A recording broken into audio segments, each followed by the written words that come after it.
Hey, everybody. Welcome back to the Road to Recovery podcast. I am one of your hosts, Ryan, alongside Tommy Kelly, who I didn't realize you have so many people that hate you, Tommy. You should have told me about this before we started working. You should have let me know before we started working together. I didn't want to get dragged down. Tommy the apostate. But anyway, today we're joined by two very, very polar opposite people, Bart Kay and Nika. Thank you for being here. We got a vegan and a carnivore here to have a little friendly debate. Maybe not so friendly. I don't really know how it'll go. I'm going to try and keep it friendly because it's all about happiness. That's all I care about sometimes. I'm probably the only person in the world. Hello, I'm probably the only person in the world who has more people who hates them than Tommy. So probably that is what I've also discovered recently. So I know that when Tommy was talking to you, Nika, that you had some points that you wanted to bring up. So maybe we can start the discussion around some of your initial bullets, and then we can get Bart to kind of comment on that, and then we'll just kind of moderate it and keep it moving forward. Absolutely, keep it respectful. Okay, may I start? Yeah. Hello, guys. First of all, sorry you cannot see me. Unfortunately, we had some technical issue.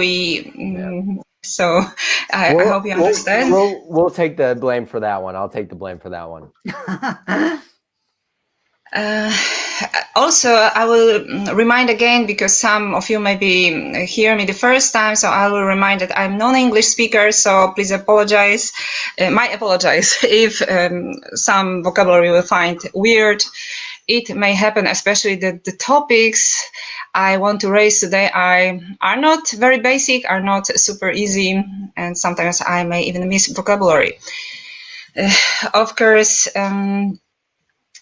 I have some questions to Bart. Obviously, I have already had a chance to talk with Tommy. Mm-hmm. But actually, Bart is the opposite of vegan, yes, of veganism. So, but I prepared just one basic claim which I wanted to discuss with you. But before I start my main topic, can we get Can we get a little background about your history becoming vegan, and then we can start there, just so people kind of get where you're coming from, where you got to where you are, stuff like that. Just to give people a little context that obviously don't know you and things, a little bit about yourself, how you obviously became vegan. Mm-hmm. Okay, I've been vegan pretty short time, just 1.5 years. Although never before I had eaten meat too often, rather occasionally, as I didn't like it. So I enjoyed meat in a good restaurant. It needed to be prepared very well. I needed a good chef to provide a good meal. Otherwise, I just didn't like it. So I used to eat meat rather occasionally. So it was never an important source of my nutrients in my life. I have always loved animals. So theoretically, I should have been vegan much earlier. But in fact, I didn't believe I'm going to make any change. I thought the situation is rather hopeless and I cannot do anything. So my decision to go vegan was rather related to noticing some chance to do something. So I combine several forms of veganism, and then I hope that it gives some chance, because only avoiding meat is, in my opinion, is nothing. Okay, and who am I? I studied music, Japanese language and economy. So my life was basically around showbiz. And also I dealt with languages. And I'm Polish, yes. I'm from Poland. Awesome. That's great. All right. So, but I heard that you said you were autistic, yes? Yeah. Your last interview. So, and you said that carnivore diet served you very well, but on the other hand, you said the only health issue you represented is autism. So I understand that the only way to from your side to prove that that carnivore diet serves you well is if, for example, a vegan like me will tell you some opposite opinion to your beliefs, and you will show you are flexible enough to admit that I might be right. Is that okay? Well, if I see you are less persistent, that means that maybe this carnivore diet. Well, let me respond since you've posed the question. First of all, you say the only health concern that I've spoken about is autism. That's actually not correct. Number one, autism is not a health concern. It's a hard wiring issue from birth. It is the way my brain is wired, and it is something that I have learned to deal with. Secondly, actually, before going carnivore, I have experienced innumerous health concerns. I could give you a laundry list of health concerns that I suffered prior to being a carnivore, all of which are now basically resolved, coincident with me becoming a carnivore around 4 years ago. So your research into my background there is a bit lacking there, unfortunately. Secondly, you were talking about opinions, and yes, that's the thing about opinions. The thing about opinions is that they are very much like anal orifices. Almost everybody's got one, and mostly they're full of excrement. But please do give us your opinion, and I'll happily respond to it. There you go. Okay, thank you for your response. In this case, my apologies. Maybe I was not very careful in examining your past. I'm sorry for this. Of course, I focus on autism because I have autistic child, so I know how important it is to provide him with a proper diet. I know that diet, in fact, affects a lot the mental state, and we must be careful. And so maybe that's why I was so interested. But okay, this is not a topic. This was just an initial question to you. I also wanted to discuss, addressing your last discussion, I wanted to address your argument about isotope analysis. First of all, could you please remind all the people what elements does glucose consist of? Glucose is carbon, hydrogen, and oxygen. Yes, so there is no nitrogen in it, yes? Correct, there is not. So why are you using the nitrogen isotopic analysis to discuss the content of Paleolithic people's diet?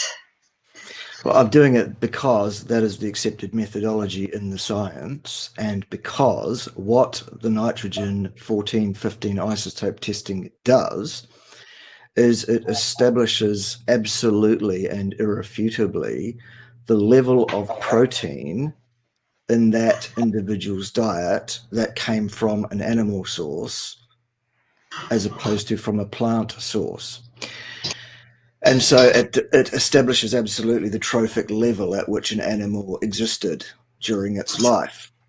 The nitrogen 14-15 testing establishes that human beings pretty much throughout their 350,000 year history on the planet have been obligate hypercarnivores, gaining upwards of 80% of their caloric energy from animal sources. And that has actually been backed up by some carbon-based testing that has been done that corroborates it. I just don't mention that because people that understand the science don't usually need that explained to them. So I hope that that explanation does now make it clear to you. The isotope testing is really not up for debate in terms of its validity in determining what it is an animal did in fact eat. It is a slam dunk. Okay, may I respond? Yeah, of course. Yeah. Okay, so first of all, nitrogen isotopic analysis exposed what was the main source of proteins. In fact, especially Neanderthals were fed mainly by, their main source of proteins were animals. Yes, that was meat, which doesn't tell us anything about proportion between carbohydrates and animals. So that means even if they ate meat once a week and in other days they ate a lot of plants but rich in carbohydrates and low in proteins, it still would be the same result, because this analysis always showed what was the main source of proteins, not about food, like all the food. Except if you'd listened to what I just said, unfortunately you seem to have missed it. I said it is also corroborated by the carbon-based testing that has also been done. But there are also some other opinions of archaeologists who say that if about those nitrogen analyses, we cannot truly, fully rely on them, because according to those analyses, people are more carnivore than lions, and also deers also appear as, or some herbivore, obviously 100% herbivore animals also appear more carnivore than lions. So we shouldn't make any we cannot take it too seriously. It's like one of arguments which indicates some direction, and of course there is no doubt that Neanderthals especially, they ate meat, but we cannot 100% take this argument, because there are many other archaeological research, for example analysis of dental, for example calculus, which shows microfossils of barley and many other plants, which indicate that even grains were widely eaten also before agriculture, yes, period, even before. Okay, so the existence of some evidence of eating some amount of plants does not debunk the evidence which clearly shows that human beings ate primarily meat. Nobody has said human beings ate no plants at all. They did eat some plants. It seems like, depending on where they lived on the planet, the closer to the equator, the more carbohydrate and plant that was in the diet, funnily enough, considering that most of the planet was frozen for much of the time. That explains that. The fact that there is some evidence on the teeth of some plant eating, the fact that there are one or two coprolites that have been found with plant material in them, it seems like mostly human beings were aware of the medicinal properties of certain selected plants, and that was probably what they were used for rather than as a primary source of energy. As I say, both the nitrogen and carbon testing they corroborate each other. They are what people like to refer to as converging lines of evidence. They are good, hard science.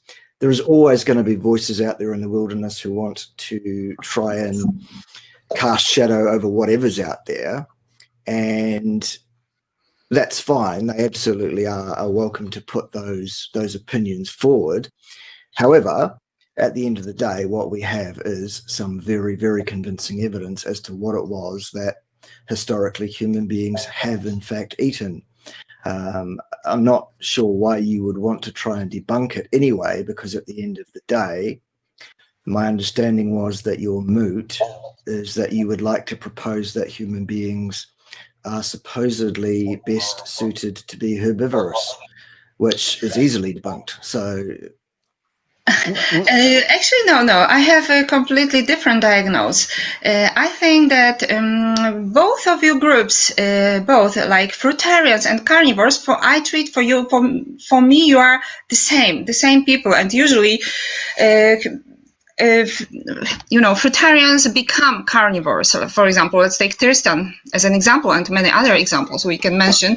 Why? Because you are the kind of people who believe there is such a thing as a perfect diet for human. But there is no such a thing, because maybe you think that we were created perfectly, and it's only a matter for us to discover what is perfect food, and then we can live forever happy, and maybe, I don't know. But the problem is that the primal problem of human is breathing. We are dying because of oxygen, so first of all, you should maybe consider reducing breath and do something about it, because there is no such a thing as perfect conditions for human to live. Like you will discover perfect diet and all problems are gone. That's not true. So can I just say something, Veganika? Like, yes. Are you proposing that people actually be vegan? Because if you aren't, you're saying that there isn't an optimal diet. So if that were the case, why would somebody have to have the premises that they should go vegan? So I think if you could maybe make that kind of clear, what you're actually proposing there, because it's kind of contradicting. No, I'm proposing that we shouldn't desperately search for a perfect diet, because there is no such a thing, and we should rather react to reality. We should, because you guys, fruitarians and carnivores, you focus too much on Paleolithic people, because fruitarians are also right. Because if you go farther back in the history, okay, our ancestors were eating primarily fruit, so they are also right. Both you are right, but so what? We also need to consider. Okay. Understand your. Okay, thank you. Understand your point very well. Okay, a couple of things I would say in response to it. Number one, fruitarians and carnivores are not the same. Okay, let's make that very, very clear. No, we're not. Okay. Mentally you're the same. Hang on. Secondly, mentally we are definitely not the same either. No, that's not correct.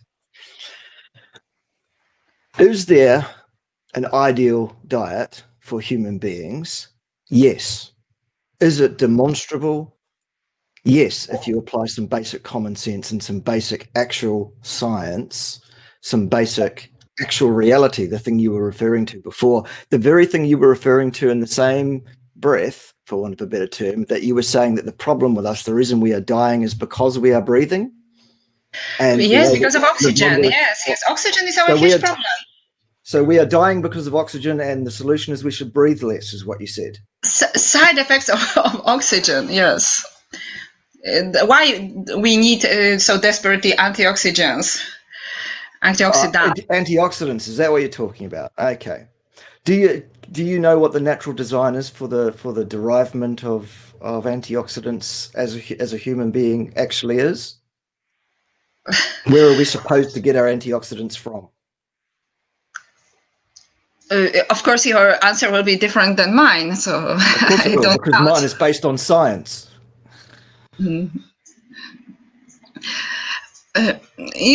Just for the sake of our conversation, I will try to agree that you know the answer, and there is such a thing as ideal diet. I don't believe, but let's, just for the sake of this conversation, I will. But I want you to confront the reality. Right. Well, that's what I do every single day as a scientist. That's what we do. We look at reality. We analyze reality. We form hypotheses about what we expect to see, given that if we put a model together of how things work, and then we apply that model to what we actually observe in reality, and we see if those things agree.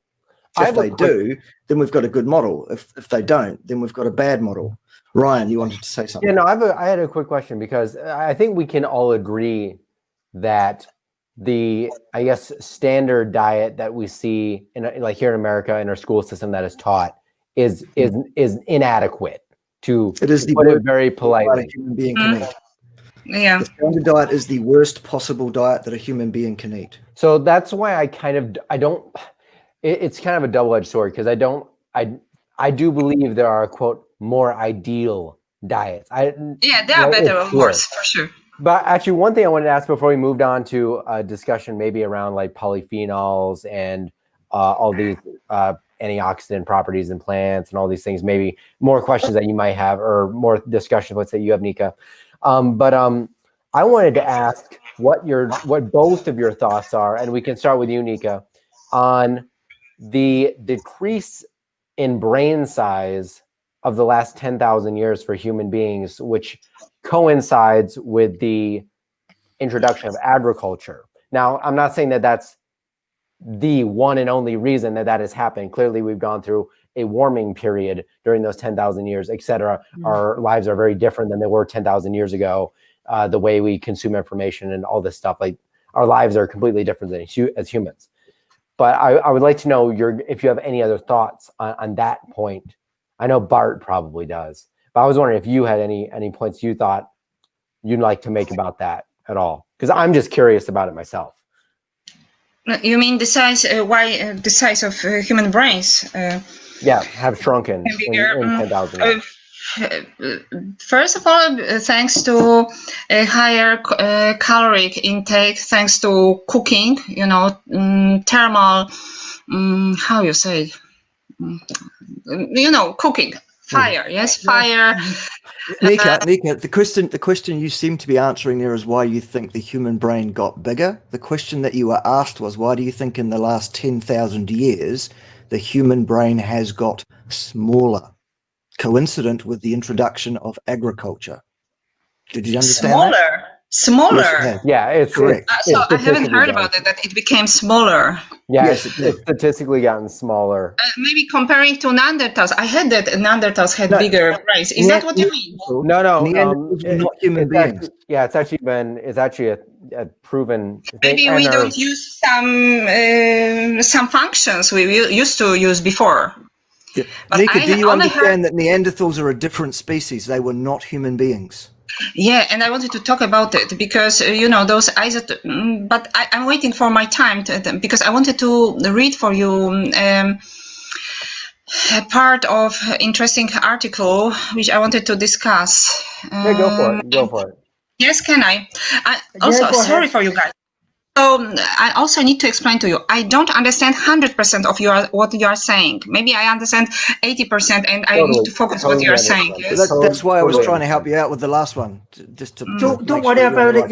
Your English is really, really good. Just go with it. If fine. If you've got any struggles, just ask us again and we'll do it again for you. Yeah. You're doing fine. Thanks. Okay, so there is a comparison of modern human mainly. So we are talking about Homo sapiens to Neanderthals, and it explains. It's about this nitrogen isotope analysis that mainly it was proven that Neanderthals. Their main source of protein were animals. So modern humans may well have had a broader dietary spread than Neanderthals, but we need it is nonetheless clear that modern humans in the relatively short period covered by the study, so starting from 40,000 to 27,000 years before Christ, were exhibited a wide range of diets, while the Neanderthals seem to have had the same general dietary adaptation throughout a much longer period of time. Why do we see these dietary differences between Neanderthals and Homo sapiens in Europe? It is tempting to see the difference as being somehow cognitive, in that Neanderthals were unable to alter their subsistence strategies, whereas modern humans were more creative and were able to exploit resources more than the Neanderthals.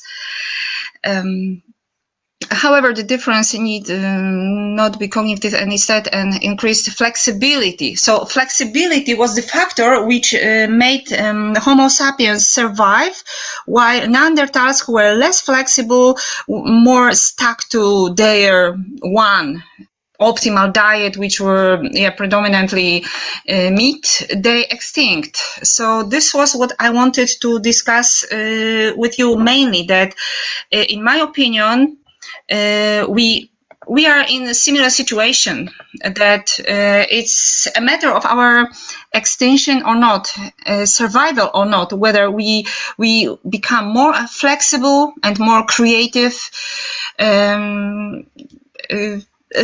or we are stubbornly persistent and stuck to the same diet. Like I think our food industry sucks. That's my opinion, and I think we should provoke and challenge food industry to be more creative, because we may face huge problems. And I'm afraid that guys like you who are promoting a very narrow diet just based on meat, such guys are doing a very bad job for humanity. So that's my. You stop our progress. That's. I do agree we should challenge the food industry.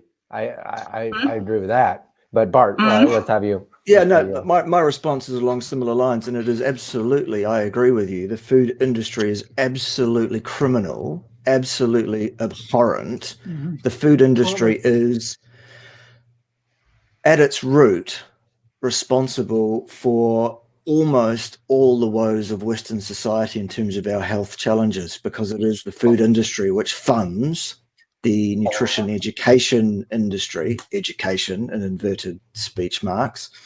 It is the food industry who are the devil incarnate with regard to human health and well-being.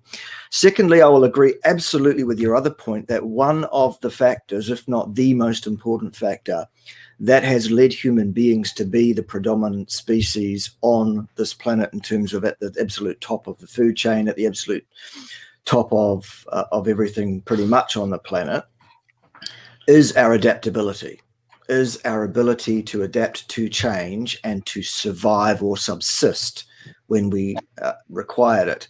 Yes, we absolutely did outmaneuver the Neanderthals. Yes, we did probably kill the Neanderthals off. Yes, we probably ate them, to be fair with you. Those that didn't die off of their own accord, a number of them would have been eaten by human beings as well. So yes, I'll absolutely agree with all of that stuff. However, where your logic falls over is that what you're now doing apparently is conflating adaptability with, therefore, a mixed or varied diet is indicated for human health. That's a completely inappropriate conflation, because, as I said before, there is an ideal diet for human beings. Human beings have evolved over 350,000 years existence on this planet in a specialist niche. Yes, we are adaptable. Yes, we can step outside that niche when we need to survive. Yes, we are able to survive events that other animals are not, because of our intelligence, because of our ability to use language, because of our ability to use tools, because of our opposable thumb, because of our large brain capacity, all of those kind of things. Yes, absolutely. Nonetheless, we are still a specialized species. There is an appropriate and ideal diet for human beings, and it is obligate hypercarnivore. All the logic points that way. All the organ systems point that way. All the biological systems of importance point that way. All the science, the actual science, points that way. I will skip those arguments because I want to focus on other arguments. And first, I hope you agree that human is able to survive as a vegan, which I am a proof of, for example, and there are, you see, many proofs around. So do you agree that human can survive and can live a healthy, happy life as a vegan? Okay, the first part of that, the first part Yes. before the comma, yes, you can subsist as a vegan, and you can subsist as a vegan for a significant number of years. Yes, the human body is a robust system. Yes, its ability to cope with abuse and not die is incredible. However, the part after the comma, healthy and happy as a vegan, that is not possible long term. That is only possible for a short period of time until the deficiencies inherent in that diet kick in and your health basically becomes desolate. Your health will completely abandon you. Tommy, Could I ask something there, Bart? When you're talking about how the vegan diet obviously declines people's health, what, in your opinion, is the nutrients that they're missing in the diet, and what do you think it is that's making that decline so fast? Because we seem to see that it's around about the 5-year mark that people seem to kind of fall off. Why do you think that is? And then, of course, Nika, we can hear your rebuttal to that. Yeah, that'd be good. Again, this is an opinion because I was asked for an opinion. It seems to me that the one nutrient that is vast, well, there are a number of nutrients that are definitely demonstrably lacking on a vegan diet. We could talk about B12, we could talk about retinol, we could talk about all sorts of things, but the one macronutrient that is clearly a problem for vegans is the lack of adequate intake of saturated fat. It leads to a thing called the rabbit starvation phenomenon. It leads to vegans wasting away. Their muscle mass wastes away, their bone structure wastes away, their collagen wastes away. They end up looking like walking skeletons within 5 or 6 years, and their health completely deserts them at that point. Basically, the reason for it is human beings are biologically absolutely designed to exist and to thrive primarily on saturated animal fat. But why do you say that there is no saturated fat in plants? Because if, for example, I did not say that. Don't put words in my mouth. I didn't say there is no saturated fat in plants. I said there is insufficient. It's up to you how much you take it, because if I use on daily basis, I use coconut oil is almost 100% saturated fat, and absolutely. And then if you took in enough saturated fat on coconut oil, then what other nutrients are you going to be lacking if that's the basis of your diet? Because then you're not taking in all the other nutrients that you're going to also get from meat. Okay, you mentioned vitamin B12, and this is also something I think that maybe it's also that's what I want to discuss, because I said that food industry sucks because, for example, we know that the best source of vitamin B12 is water lentils, which is also the source of one of the best proteins, best high quality proteins in the world. Its digestibility is 0.98, while digestibility of, for example, beef is 0.94. So it has better quality of protein. It has a lot of calcium, iron, everything, and it's the most bioavailable form of because it consists of all forms of vitamin 12, and it is the only source next to bacterial products.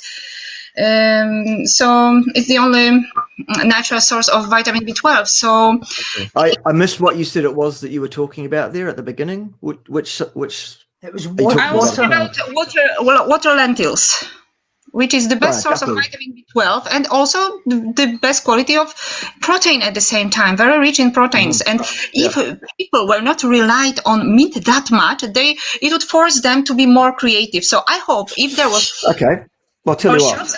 Maybe I would be able to get a meal dish made of water lentils.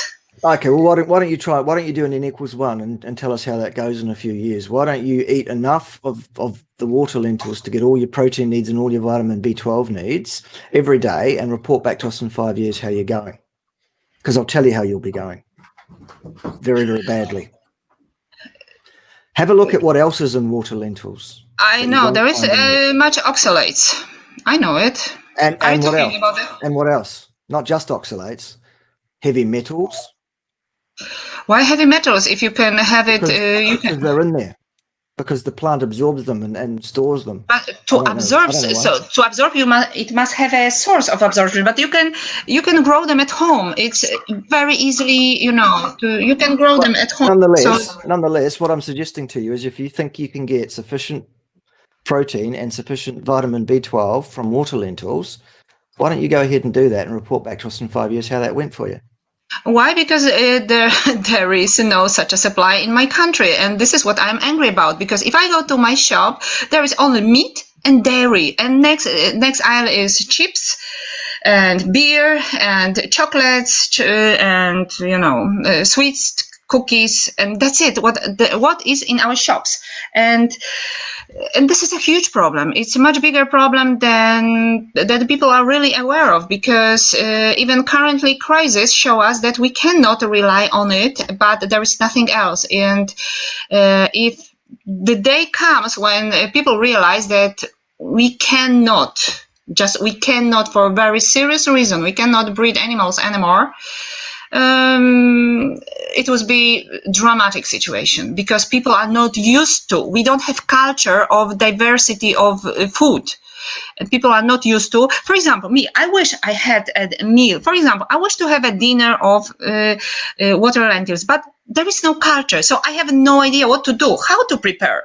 Why I cannot go to the shop and buy a burger made of, for example, water lentils or anything, there is no culture. We miss culture. We must start being creative and start creating variety of dishes, because we know only how to make, schnitzel or how to make, scrambled eggs.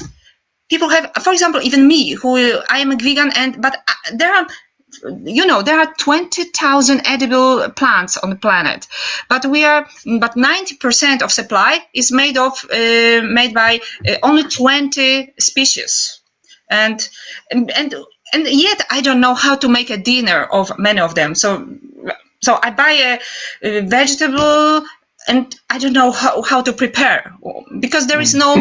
I'm really surprised, Nika, that you're suggesting that there's no culture out there for veganism and for vegan food preparation and for vegan options such that they are. I think there's a massive amount of information out there.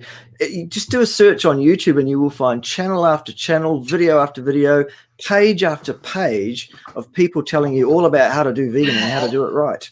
Recipes for people who are free, have don't work, for people who don't work, who just have time, or who are passionate about cooking. How about that's busy one of the people? problems with the vegan diet, isn't it? I think one of the problems with it. It's not realistic. I wish there was dishes in the shop. For example, no, everybody has.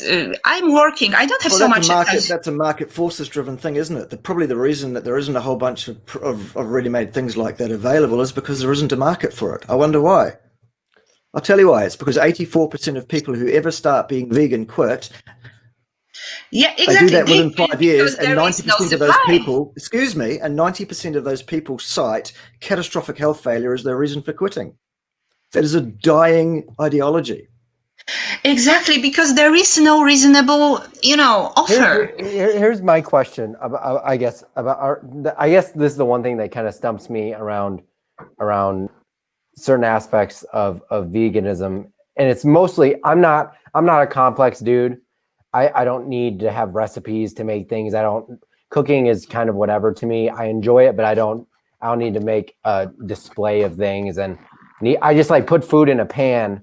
And that's like basically all I need, right? Exactly. So we're not going to see Ryan challenging Gordon Ramsay anytime soon, that's for sure. Hey, I love Gordon Ramsay. That man is hilarious.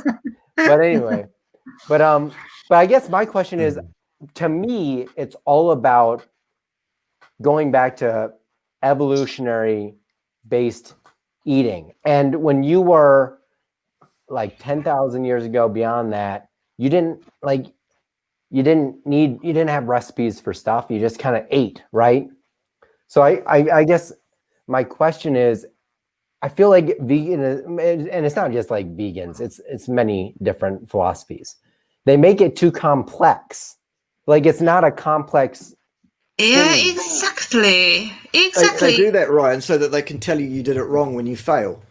And I'm saying, if it was that hard, how did we get this far? Exactly, because the food industry sucks. That's what I'm saying. We don't have a reasonable offer of, rich in nutrients, healthy, food. It's called meat. But as developing humans, as humans, coming up, we didn't have stores. We hunt, we gathered. we didn't have options back then, really, more than we have way more options now than we did then. So I guess I just don't understand how evolutionarily it makes it a superior way of eating, because it just doesn't make any sense to me as far as that notion goes. Does that make sense? I'm kind of all over the place a little bit in my mind. This is also what I'm suffering about, because I have time every day. I am providing one good meal to me and my son. We are both vegans. So once a day I cook a meal, dinner, but I'm fine. So aside of that, I will eat some bread, which I know is not optimal, food. But my son is kind of suffering because he wants to eat a lot. So he eats my dinner. Some hours he's hungry and he said, "What should I eat?" He goes to the shop and he's so frustrated, so angry, because there is nothing for him except for cookies because there is no offer. So I fully understand vegans who go back to eating meat, because maybe they don't have their whole days to spend in the kitchen, prepare their dishes, and it's not good, because also, we have a very, very poor offer in my country about vegan dishes, and they are not very, healthy. They are based, for example, on gluten very often, which many people are trying to avoid. So we don't have healthy dishes. We don't take advantage of all those edible plants, and there is no variety of vegan foods. And we are, I would say, deep in the ass as the humanity because of this. Because the current situation, I don't know, should I say it, should I name it, or better to avoid those words because they are censored by YouTube. What do you think, guys? Should I say the proper name, or what situation I mean? Oh, you mean the pandemic? Yeah, this is the word I was trying to avoid. Yeah. Yes. Okay. So, so there is pandemic, and we are expecting, obviously, the next pandemics coming from meat industry in Poland this year. Aside of this pandemic, we also had bird flu and ASF. So for example, our pig farms already bankrupted. And this is the situation. We should talk about it, but not only. So maybe Bart, on that point, because that's a lot of stuff. Maybe Bart, you can talk about. You can talk about whatever you want about that, really. Right. But I mainly had the thought around, because the factory farming is a problem. But we could talk about regenerative agriculture, stuff like that, and your thoughts on the whole animal and the C word, the C word that we can't say. Okay, fine. Okay, so first of all, there is not a pandemic occurring on our planet. That is a fallacy. Statistically, it cannot be supported. Evidentially, it cannot be supported. What is going on here is an attempt by the elite, the powers that be, to exert control over the masses and to teach and train us to comply. There is no pandemic. Furthermore, there is no diagnostic test available which can reliably distinguish who is and who is not infected with such a virus. Thirdly, such a virus has not yet been adequately described according to Rivers' postulates. Yes, there is a virus. Yes, it exists. No, it is not any more threatening than the common flu. In fact, it's less so, especially when you consider that the number of flu deaths that have occurred on this planet and been reported since March of 2020 has miraculously and mysteriously become near zero, along with many other causes of death as well. It's an absolute complete have. So there's that. Secondly, such a virus does not come from the animal industry. There's no evidence for that either. Thirdly, factory farming is bad. I agree.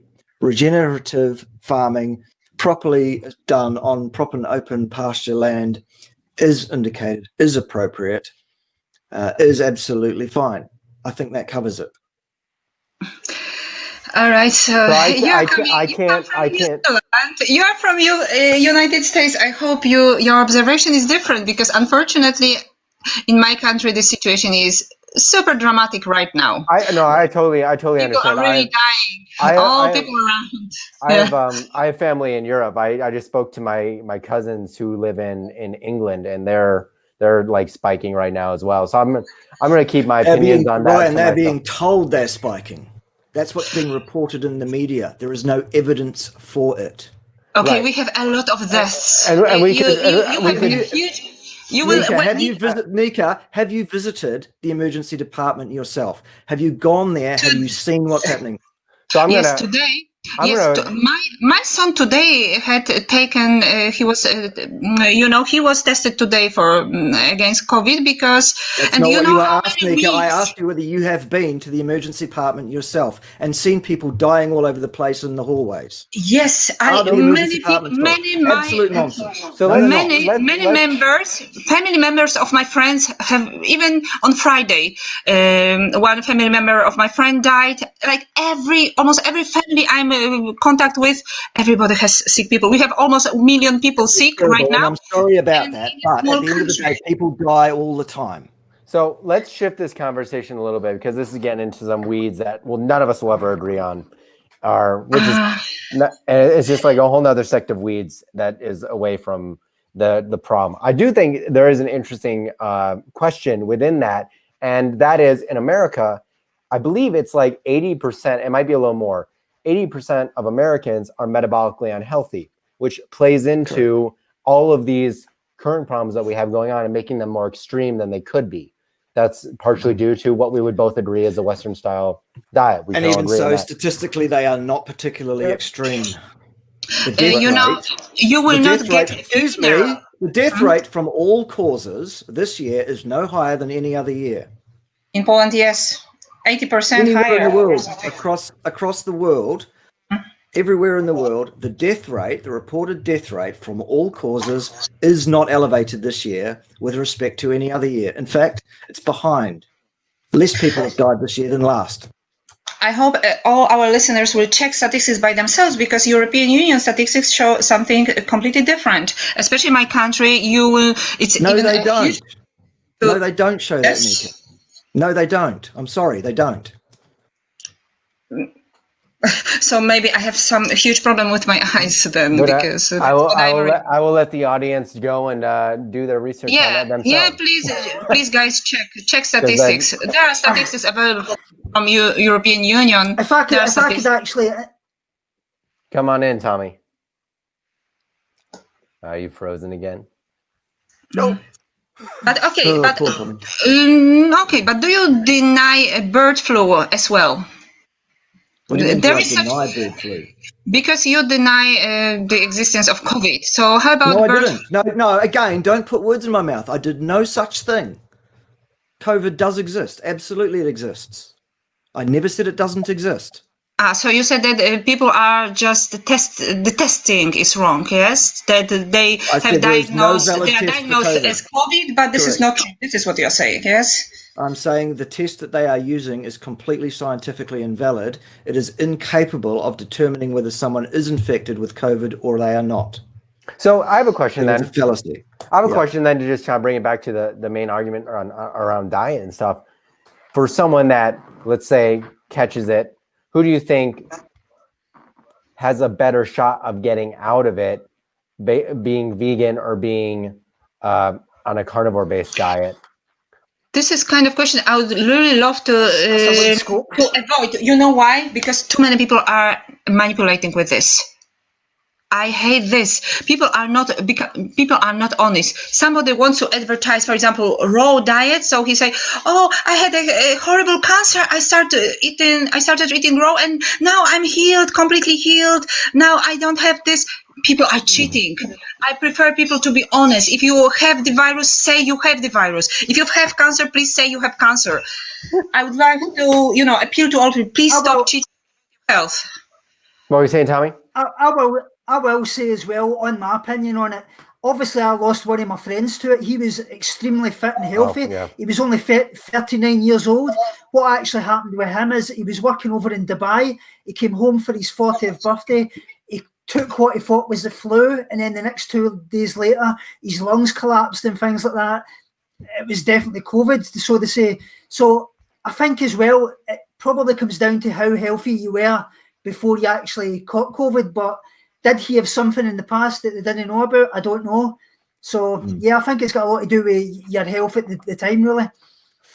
Yeah, I'm really sorry to hear about that, Tommy. It's a terrible thing when somebody dies for any reason, especially unexpectedly. There is a virus going around. It does kill a small percentage of people that are infected with it, a small percentage. I'm not saying it doesn't exist. I'm not saying nobody is dying at all. I'm saying the death rates around the world are completely normal this year. He is right about statistically, it is pretty low when you look at like the numbers per people that get infected. It's not like a movie. It's not like the movie. I think it's Contagion. Yeah, it's nothing like that. But people do react to it differently based on their predispositions, etc. Yeah. May I continue my argument? Yes. Okay, because COVID was just an example, but right. No, exactly. Yeah, I'm with you. Because I hope you agree that bird flu has a very much higher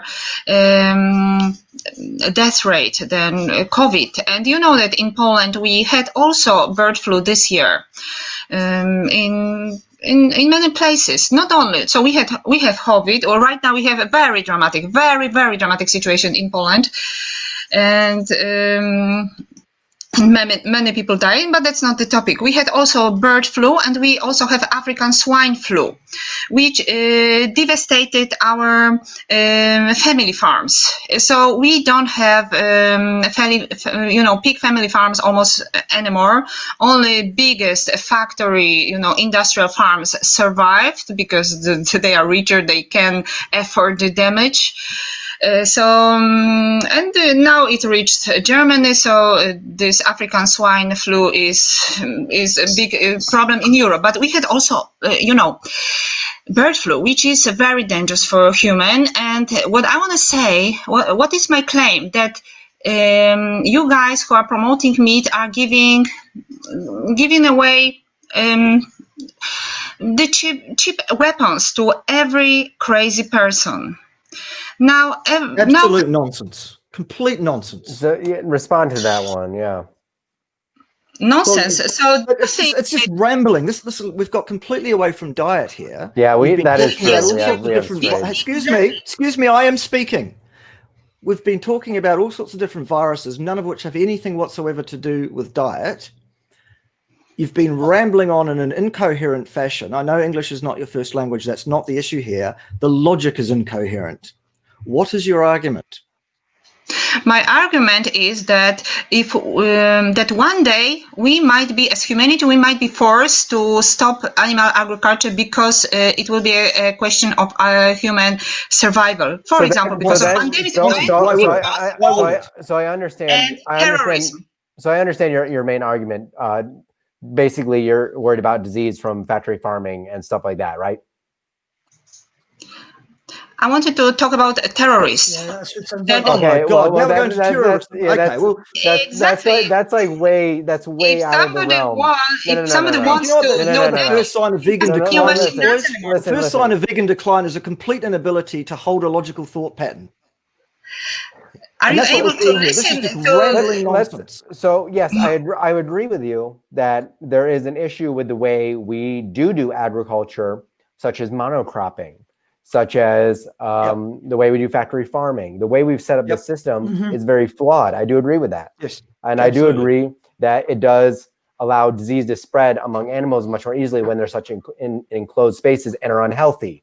They're generally unhealthy. Like I've seen ducks that are literally force-fed. It's horrible. And Tommy, it's horrible.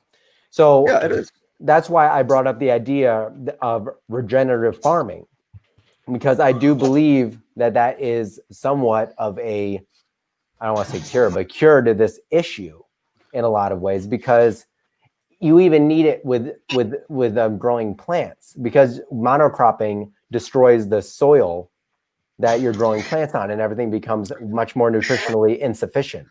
So how do you solve that? Well, when you have animals graze on these pastures, they help refertilize the soil by the excrement, etc. So it's a system that needs to work within itself. You can't remove part of that and have it one-sided either way, if that makes sense. Totally. And there are ways to do regenerative farming. And there are ways to do regenerative farming. It's been written about extensively. So I think Alan Savory Institute, I think, as well. Yeah.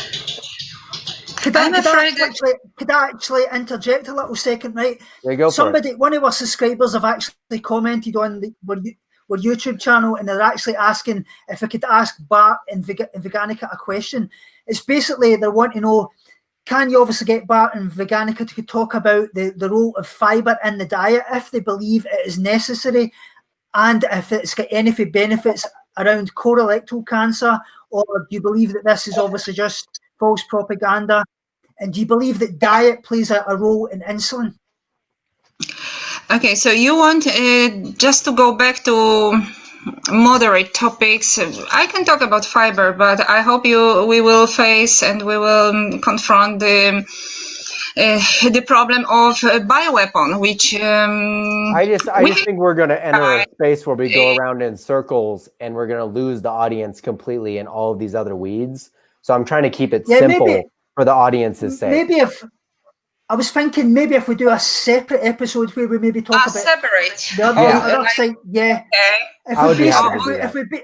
If we base this one around the diet and the nutrition at the moment, and then we move on to that in the next one, so we're not kind of losing track here. Let's do that. So we just stay focused. Yeah. Fiber. For me, fiber is life-saving. You know, if I had any problem at all, health problem, basically I don't have health problems. I am basically a healthy person. But I suffered constipations for most of my life. So I don't know what is the elegant word in English. I will behave not elegant. As a lady, I would say I used to shit once a week. Well, yeah. Totally. What is the elegant word? Please teach me. How should I say? I think that's pretty accurate. That's pretty on point. Pretty accurate. Yeah, so you don't have any better word. You don't have any better word. That sadly, that's probably the word I would use. I moved my bowels once a week. You could say, or I had a bowel movement. That's more of the. Frankly, we appreciate directness here, I think, and just to say, look, I had a shit once a week is absolutely on point. Yeah. Okay, so before it was a problem. It was not, actually, it was very, very painful. So sometimes I was even losing my conscience while in toilet. It was so painful. And I think in a longer run, it might have become dangerous for me.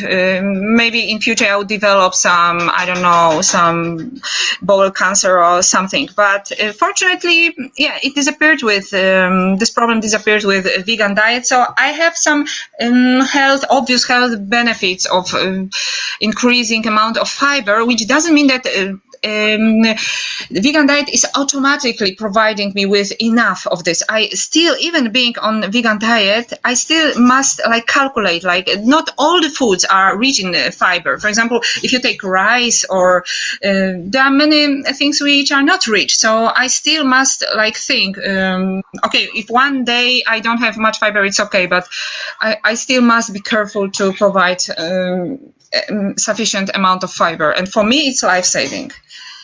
So I'm glad that you've been able to get over that. I'm glad that you found something that has helped you. But I've read recently some studies about fiber, carnivorous diets, vegan diets with fiber and constipation. And Tommy can probably attest to the fact that fiber actually didn't improve any of those things for his gut dysbiosis and things. I would say that what I actually know, I don't know a lot about it, but the only study I know that actually exists on fiber, actually when they reduced fiber out the diet, people's constipation actually improved. Yeah, that's what I wanted to bring up, and I know Bart was going to talk about it, at some point. But what are your thoughts on the whole constipation thing too? Because that is a big argument against carnivore eating, or just in general, not eating fiber. It sounds insane when you talk to somebody about it, right? I know various people. Some people, you know, for example, me, I need a lot of fiber, a really huge amount of fiber. Then I'm fine. But for example, my mom doesn't, and she doesn't have such problems. So I see that people are different, and I know that, for example, if someone has SIBO, it's even maybe dangerous for him. Then he shouldn't. So I know that not everybody is the same even about fiber. Okay, please, Bart. I'm not. Okay, from a scientific point of view, excites me so much. From a scientific point of view, using the actual data that is available, such that it is, the actual empirical evidence, such that it is, I can tell you with absolute surety that the exact amount of fiber required by human beings in their diet is none at all, not 1 gram ever. Basically, as I was saying, there is one and one only study available on this topic. It is the one that the boys have already referred to. It was a smallish sample size, but it is the only study where they remotely well-controlled people in a locked-in metabolic ward situation. And what they found is, across that population of people, there was a progressive improvement in all their constipation and bowel dysfunction symptoms, which was a straight line relationship between that and the amount of fiber that was removed from their diet, to the point where the people who had all the fiber removed from their diets, all of those people experienced a 100% regression of all their bowel dysfunction symptoms. That's the only study we've got. That's the only evidence we've got that's of any value to look at.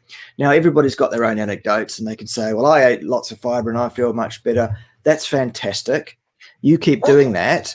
However, you're also saying, you know, I've got clear benefits from my vegan diet so far, which in the first year and a half or so is entirely in line with what we would expect. As I said before, in the first few years of your vegan diet, you will experience some improvement over the standard diet. Absolutely. However, it will not last. Speak to us again when you've been vegan for between 5 to 7 years, and you will be most likely one of those 84% of people who will be coming to us saying, I was wrong. Veganism is not the answer. I am quitting. And the reason I am quitting is because of catastrophic health failure. I'm sorry, but that's where the statistics are leading us. That is where you will be in about 4 or 5 years from now. I hope to meet you, Guy, in about 4 or 5 years later. I hope you quit veganism before that, because I really would have you not go through the suffering that you will go through. I would have you not suffer what Tommy suffered. I would have you not suffer what Ryan suffered. I would save you that pain and suffering if I could get inside your brain and make you understand what I understand, and give you the understanding of where it is you've got this so badly wrong, Nika. I would do that in a heartbeat, because I don't want you to suffer, and you will suffer if you continue with your vegan diet. It will destroy your health, and it will be a long road back.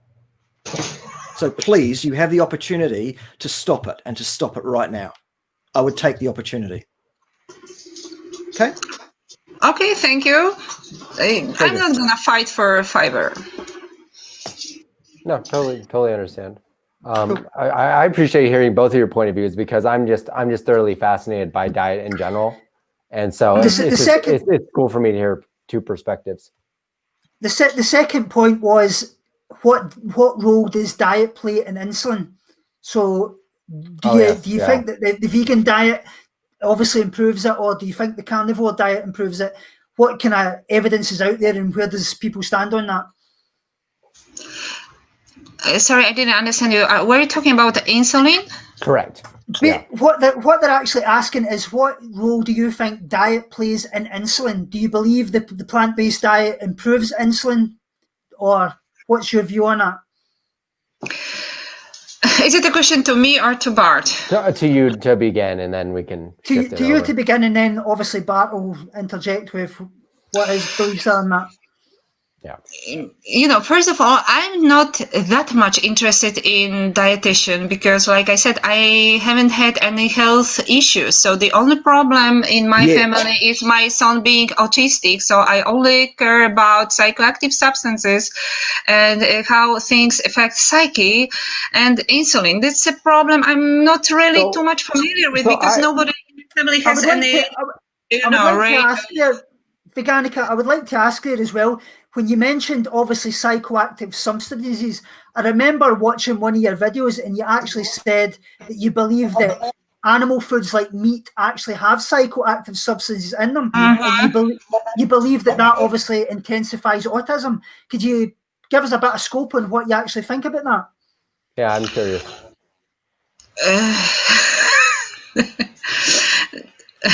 Well, it's fascinating. I was curious. Yeah, I would like to hear it. Okay, so of course, if you eat a lot of beef, you're overdosing phenylalanine, which is very similar if about effect is very similar to amphetamine. So my claim is that. But it's not just my claim. Many people on internet are writing about this, that meat is highly addictive. So people who are craving meat after becoming vegan, completely unlike sugar, boys. Completely unlike sugar, which is not addictive at all. Yeah, sugar is also addictive. Don't expect me to fight for sugar. Yeah, no, of course. But hang on, Nika, you're fighting for a diet. The only really important macronutrient in which you can actually access at all is starch, and starch breaks down in the bloodstream to sugar. Yeah, but slowly, not No, not at all. No, fast peak in glucose levels. No. Now you're going to talk about the GI scale, and you're going to say whole grains break down much more slowly than refined sugar, and you're wrong because it's therefore not you need some fiber. If you have some fiber in your diet, then yes. Fiber has no effect. Fiber has no effect. I think what I'm curious about is I guess if we're talking about improving mental health, I've seen so many people improve their mental health by going on a carnivore-based diet and them citing it to reduce their depression, etc. They're also the opposite. I'm sure you could say that about any diet, really. So yeah, until there's actual like. What I would say about obviously mental health and diet, I think it's 50% of each, because diet plays a big role, yes, but the other 50% is obviously neural rewiring your thought patterns and things like that as well. So I think it's environmental. Diet, there's a lot to look at there. I wouldn't say diet is the be all and end all, if you know what I mean. No, I agree with you. I agree with you totally. I think your environment and your life experiences play a huge role in your mental health, as well as like genetic predisposition that you already have. So it's like it's a very multifactorial thing. I just think can I address the original question? Yeah, go for it. Which is of the two diets, veganism and carnivore, which one will net you an improvement in your insulin sensitivity across time? The answer is both. Both diets will achieve that over the standard Western or standard American diet. Yeah. The worst possible diet you can consume in terms of your insulin sensitivity is the standard diet, and the reason for that is the Randall cycle. There you go. There's the answer. Yeah, cool. I didn't expect that from you. I appreciate. But it's true. That's what I do. I do science, and I talk about what is objectively true. May I suggest you something, guys? Because you start a very important and, in fact, very exciting topic, like the effect on psyche. I think many people might be interested in it, and I think it's not a good idea. Yeah, absolutely. That's what we talk about on here. Debate. Nobody will listen to this. We can make another debate. Just we should decide on a topic, because start such a topic in the end. Let us know, and we'll set it up. Yeah. Love to. I think we should finish this for today. There are already several topics. Yeah. You want to kind of ring us out, Tommy? Yeah. If anybody want to close on anything. How about let's do some like just final thought wrap up stuff. Nika, you can kind of give your final thoughts. Bart, you can give your final thoughts, and then we'll wrap it up. And we'll do something again sometime. We can do one totally focused on mental health. I think that would be very interesting. I'm very fascinated in that. Anything that I can learn would be great. So yeah, Nika, go ahead, take us out. So what I wanted to suggest, and what I was the only vegan here in this discussion today, so I didn't even need to discuss the dietitian's problems with somebody who is dietitian and I'm not. I just wanted to suggest humanity to be to become more flexible, to demand more from food industry, to push the progress.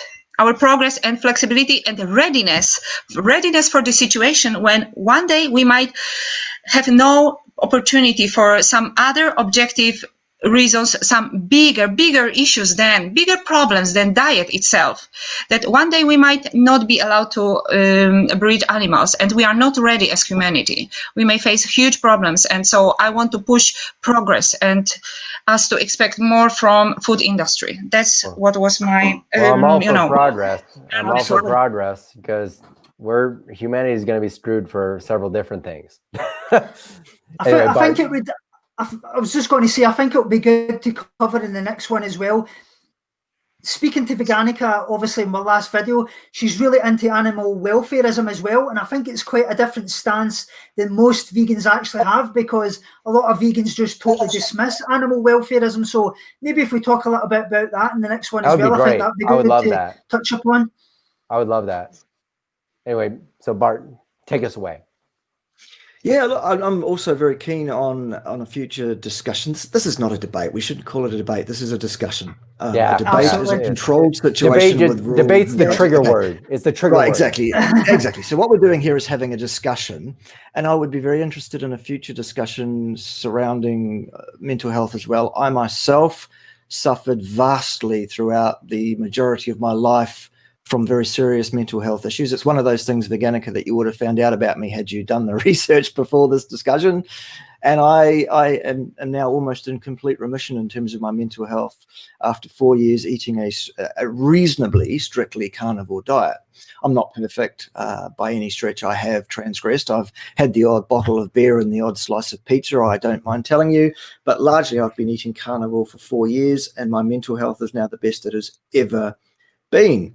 Along with many other aspects of my health, which again, those that want to do the research into me will see that there's a laundry list of health complaints that I had, which are now in a complete or almost complete remission, coincident with my period as a carnivore eater. People are also directed to look at the actual science, the actual empirical facts around what it is that human beings should eat, whether or not there is an ideal diet for human beings. The answer is yes, there is. And I think the best place that people should go for information about that is my fine, actually science-based YouTube channel, where over many hours I cover the myriad reasons that underpin the assertions that I'm just throwing out here in a discussion sort of sense. So there you go. That's where people can find. It there. I appreciate you both coming on. I appreciate you sharing your perspectives. And yes, it was a discussion. Yeah, kind of. I don't know if it got really heated per se, but it got really. Oh, not really. Yeah, you should have seen some of my other passion is what we had. But and I love that. And I love the fact that you can both come on and talk about what you truly believe in. I think that's what we really need more of, is open decorum for that type of discussion. If we are to, like you say, Nika, make progress. And I'd love to talk to you, Nika, on animal welfare. I think that's a really important discussion as well. So I'd love to have you back on. I'd love to have you both. All for animal welfare. So yes, we can have another discussion another time. You will be able to find both of their links down in the description below, their information. Absolutely. Thank you guys again, and we'll see you in the next one. Speak to you